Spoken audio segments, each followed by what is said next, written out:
wasn't the result we wanted, but it's another point on the board.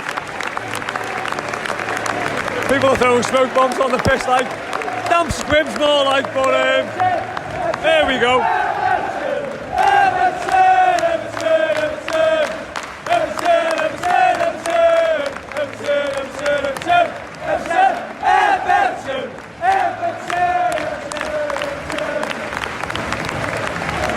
I think all these smoke bombs have been saved up for the goal celebration. We haven't had one, so they're all just going on the pitch now.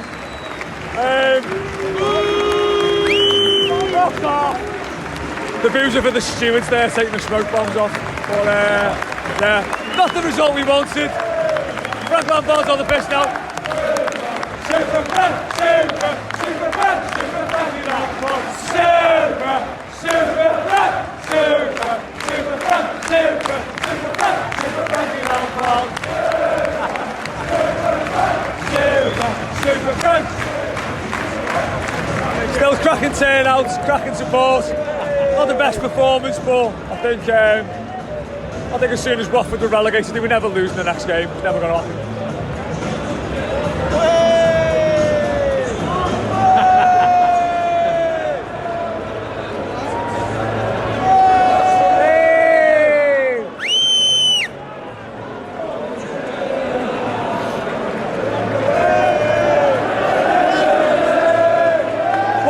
Very hospitable here. They play Z cars on the way in and they're playing all together now on the way out. I'll leave it there and I'll hand you over to Matt for post-match.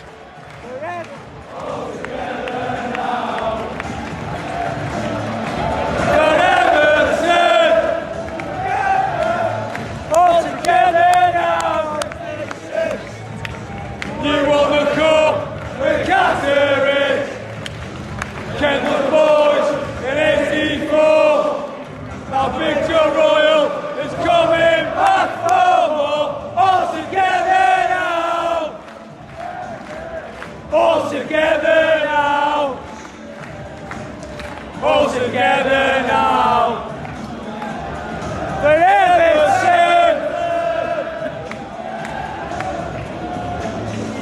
And Mike Butterledge there in the away end still sounded very buoyant and upbeat despite an extremely drab game where not a whole lot happened. Everton played like a side that looked like they were terrified to lose that, and rightly so. Things are getting probably a bit tense for everyone at this point in the season, and after the highs of Sunday and going to Leicester and winning, tonight was a much more low-key affair. Joining me to have a chat about it, Matt Flusk and Mark Mosey. Matt, general thoughts on that, mate? It's a point, it's 4 points from 2 away games, and matches are running out, so we're going to put a positive spin on it. That's the top and bottom of it. I can't be anything but positive. That was a big fat banana skin. How many times over the years have we seen an already relegated side, depleted side, go and get a win against someone against like Tottenham, someone against Leicester when they were challenging for the top end? Like, it always happens every season. Someone will slip up between now and the end of the year against the likes of Norwich, against the likes of Watford, and hopefully not the likes of Leeds or Burnley, but it always happens every year, and I'm just glad we avoided it. And it's a clean sheet, and like you said, 4 points from 2 away games. I can't be anything but happy. Like, we're getting a point on both Burnley and Leeds. I'm speaking hoping there, Villa next season, fingers crossed. It's I suppose we can't sit here, Mosey, maybe be too greedy about 4 points from 2 aways after losing I think it's 10 in a row before the last couple of games, but just in general, your thoughts on that tonight. And they did look like a side that didn't really know what to do. On Sunday we go ahead twice pretty early on, with probably 2-1 up on 25 minutes, and we've got that goal to cling on to and defend and protect. But it just looked like throughout the entire game, in terms of the system, the substitutions, the way the players approached it and the positions they took up, it looked like they didn't really know whether to go for it or sit in and take the point. Yeah, I think firstly, just to echo what Matt said, if you can't err on the side of that residing silver lining that we're all kind of clinging to at the moment, and Everton in general as a football club are clinging to, then you haven't really bought into what everyone has been doing in the last few weeks. From top to bottom in terms of keeping this football team in the league, we've all been trying to take the positives, and I guarantee if you offer any of us a win and a draw totally unanswered by Leeds United this time last week, we all absolutely bite your hand off, and that is the the reality and the harshness of the Premier League table at the moment. And as you said, this is, you know, I know we all had a great day on Sunday. It was a fantastic result. It propelled us to the point of, dare I say, optimism, but that does not give us this sudden right to think that we are not the football team that is 17th or 18th place or whatever we are in the Premier League table. 16th, mate, come on. Oh, all right.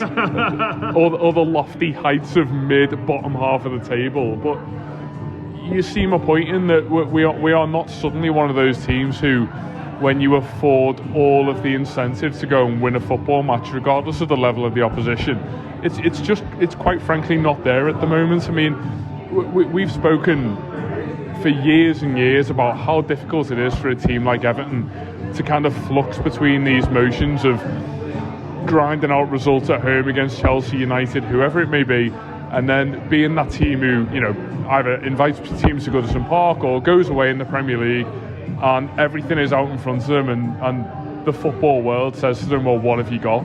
And unfortunately, we haven't really got that much at the moment in terms of ball playing quality, that ability to go out and just smother teams and win football matches on cue. It is simply not there.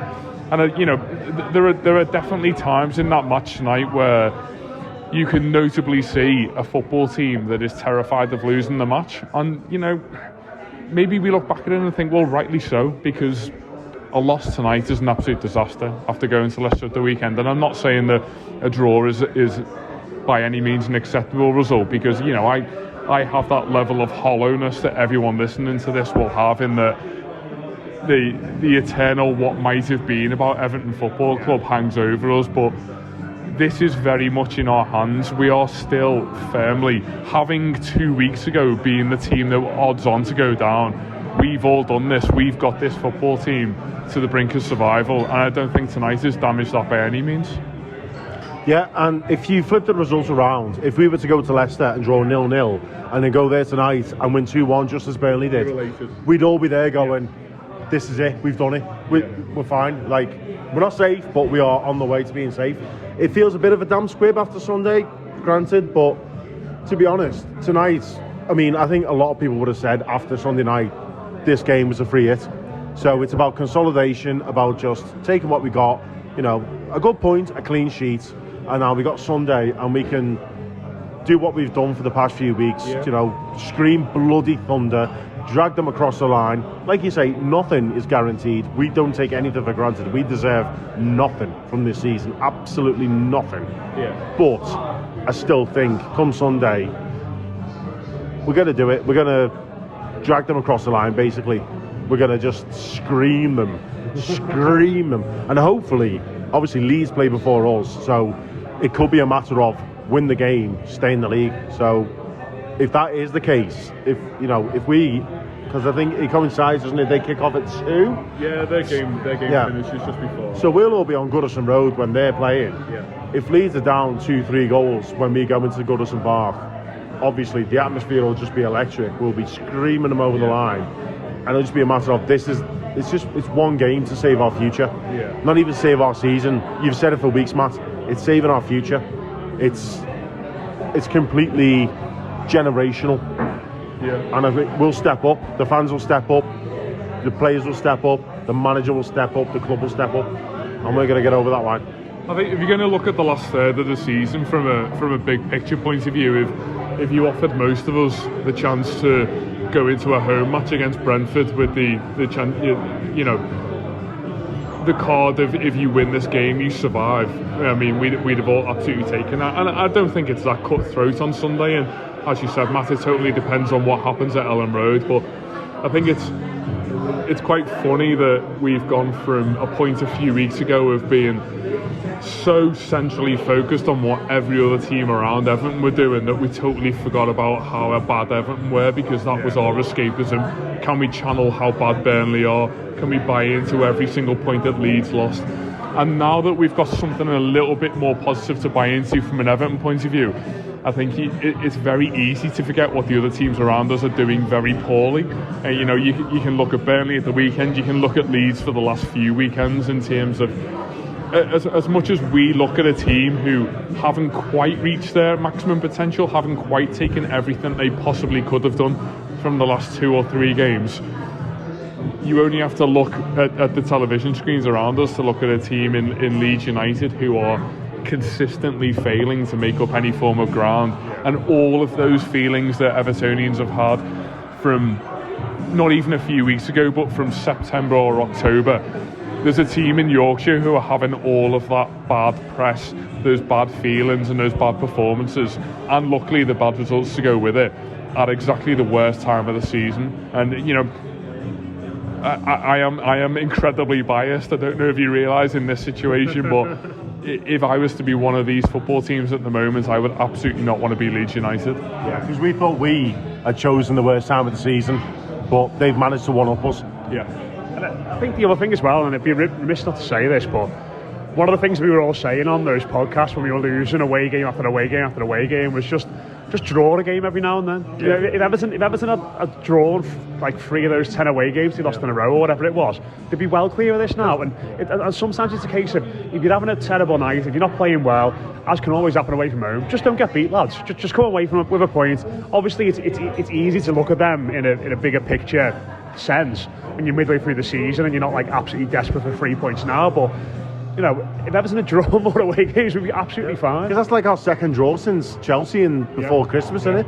It's crazy that. We've absolutely we've totally earned the right to have that performance as well and have that result, haven't we? And you know, I'm not saying that you can totally drop your guard against Watford just because you've pulled off some unbelievable feats at Goodison Park or away at Leicester City, but it does afford you that ability to say, well, let's be a little bit more sensible about how we approach not the entire game tonight, but maybe the last 15 minutes where we're all shaking in our seats asking for, you know, first of all Calvert-Lewin, but then Rondon and Ali, and let's go 5 up front and just throw the entire kitchen sink at this already relegated team. And you know, on paper, as much as it may seem that that's the correct thing to do, you know, maybe Frank Lampard and Everton have earned that right tonight to say, well, you know, this is the pragmatic and the correct thing to do in the situation. And as we say, at this time of the season, we are not only counting down points, but we're counting down days and games left. And as those consistently continue to run out, it only goes in Everton's favour. Yeah. And I think what happens today is ultimately coloured by what happened on Sunday, isn't it? You know, Everton draw that game and they go for it a bit more in the last 20 minutes there. I don't think there's any way that they don't throw the kitchen sink at it, but they were quite content. And listen, in terms of the game, this is probably going to be one of our shortest podcasts, but in terms of the game itself, not really much happened. Everton had a bit of a go in the second half. They could have had a few chances, but one lad they do want to single out, and he's been absolutely fantastic for weeks now. Playing right wing back again tonight, Matt, in Alex Iwobi. Everton's best player by a country mile, I think, tonight. Carried the team forward, defensively absolutely spot on. Great feet, great composure. The lad is playing like a dream at the moment, isn't he? Outstanding, absolutely outstanding. Like, there were moments when he was recovering from like breaks down their left-hand side, our right-hand side, and you just thought, just get the ball, put it out for a throw-in or whatever, and he'd take it and he'd play it off 2 feet and then start another counter-attack. I can't understand what he's doing at the moment. He's on another level, and I don't mean ability-wise, just mean confidence-wise. It's for a player in, let's face it, a pretty still dicey situation to be playing like that after the start of the season he had, and you know, having to deactivate his social media and everything because everyone was getting on his back. It's an incredible turnaround, and I don't know if it's just the man himself. I don't know if it's Frank Lampard, the way he's managing. I don't know if he's got Dr. Steve Peters on speed dial. I don't know, but I don't care. I'm just made up for him, and it will be one Kenobi forever. I'm not sure I totally agree with the, you know, he's probably one of the Everton players I would say that most of our fans in particular label as a confidence player, as though every single footballer in the world is not that exact thing. I mean, obviously tonight, and in particular the one moment I'm thinking of in the second half where he kind of uses some quick feet to get away from Watford's left winger, there's a notable level of freedom about his game at the moment. But I think the thing I like about him is that just general aggression in his play. I mean, we saw it tonight, in particular in the fullbacks, and I think I'd single out Seamus Coleman out for this in being particularly aggressive in winning the ball back. from that point of view, I kind of got it with the, you call it a 5 at the back or a 3 at the back with 2 wing backs or a 5 in midfield, whatever it was. There was a sense about that for me tonight, whereby Iwobi and Mikalenko in particular, without actually getting on the ball in the first half, were given the license to go forward and get into the 18-yard box. And that's not something I'm going to point the finger at Frank Lampard tonight and say it's on the manager and we've not gone as gung-ho and as aggressive and as offensive as we should have done, because that's not always the answer. But certainly from an individual point of view, we spoke about it a couple of games ago, whereby there's a notable level of trust towards this lad now. Go and do a job in the middle of midfield for me, go and do it at right wing back, unsuspectedly against Chelsea, to the point where he's done that well that we've continued it on the road, where we've been, incredibly awful for a long time now. It's the turnaround that I think absolutely none of us saw coming. If anything, there was probably that little bit of you in the last 20 minutes that thought, well, maybe this hasn't quite worked to its full potential in terms of, getting the 3 points. Do we move him forward? Do we move him into midfield? And I think it's a credit to him tonight that, we acknowledge the fact that he's had a great game, but you're always left wanting that little bit more because of what you've seen from him in the last 2 or 3 games. He's arguably one of the first names on the team sheet going into the game against Brentford at the weekend, and to say that, and to say that he's one of, I think I speak for most of us when you say he's one of Everton's most likeable players at the moment. For him and Fabian Delph to be near the top of that list is just, quite frankly, insane. Let's get back to basics. He's the personification of what has been a both miserable and unbelievable Everton football season. Just clocked that. Just fantastically happy for a lad who was, from everything that we've heard from inside the club and everything we've seen from other players and the way that they interact with him, even his Snapchat stories of the bus leaving Finch Farm, everything is set up for this lad to succeed, and I think tonight was just another step in that process for him. Do you know what's always jarring about him? Like, we're so used to Everton players trying to do the basic thing on the ball down the years, but he gets it, and like you said, Matt, he does that little thing where he'll go 1 foot to the next foot and wriggle out of space and go forward, and he's trying to do all those things. But we'll wrap it up, lads. But feeling okay still, Matt, about things going into. I'm feeling fantastic. So I think the thing for me now is that if you get 4 points from those next 2 home games, whatever happens with Leeds, whatever happens with Burnley, because of Leeds' goal difference, we're going to be absolutely fine. And listen, if someone had said to me that was the situation after we all sat together and watched that game against Burnley where we got beat 3-2, I would have been absolutely made up. Yeah, absolutely. I just feel zen right now. Totally zen. I mean, I'm not going to that level of chill, but I mean, the great contentment I feel at the moment is that I don't think that Leeds have got it in them to win one of those football matches that they've got left, never mind both of them. Sean Dyche. Yeah, correct, yeah, I'll give you that. I'll give you that. Who remembers Sean Dyche? Mark knows he's going to get sacked in the Blue Room next week. Yeah. If it wasn't being won up by Keith getting a tattoo of Alex Iwobi on himself, then I'd take the crown of wooden spoon of the Blue Room. But no, I just don't look at that side and think, as much as I like to focus on Everton and how positive we've been at Goodison Park and how happy I am in the knowledge that I think we'll go and beat Brentford at the weekend, I honestly don't think that Leeds have got it in them to beat Brighton, and that's where going into the weekend, and obviously we'll know this by kick-off on Sunday, but if Leeds are not to win against Brighton and we are to go into Brentford knowing that a win will take us over the line, then everything Matt said about the positivity that we've taken into Goodison Park games in recent times and hopefully we'll take into next season as well. I don't think any of us want this to be a drop in the water, but dangle that carrot of beating an already safe Brentford at Goodison Park to stay in the league. No greater motivation is needed for a football team that's absolutely desperate to survive. Just to say, I'd like to revise my answer. I'm not zen right now. My mood can only be described by one word: cheddared. There we go. We'll leave it there. we will leave it there. Cheers to Les for that clip from the away end. Still sounded great. Second half, the entire end sounded unbelievable on the telly. So fair play to you if you're travelling back from that game tonight or you're listening to it the morning after. Unbelievable efforts again. We will be around on Sunday. Everyone will be around on Sunday outside the ground, giving those lads an amazing welcome to Goodison Park. Hopefully after a lead slip up, and hopefully in the knowledge that Everton, if they win that football match against Brentford, they'll be staying in the Premier League next season. My word, it's horrible, it's grim, but we'll get there. We will get there. Cheers to Mark Mosey and Matt Flusk as well. That has been your post-match reaction for Watford 0, Everton 0. We'll speak to you again very, very soon here on the Blue Room. Up those toffees. We nearly didn't get a cheese pudding.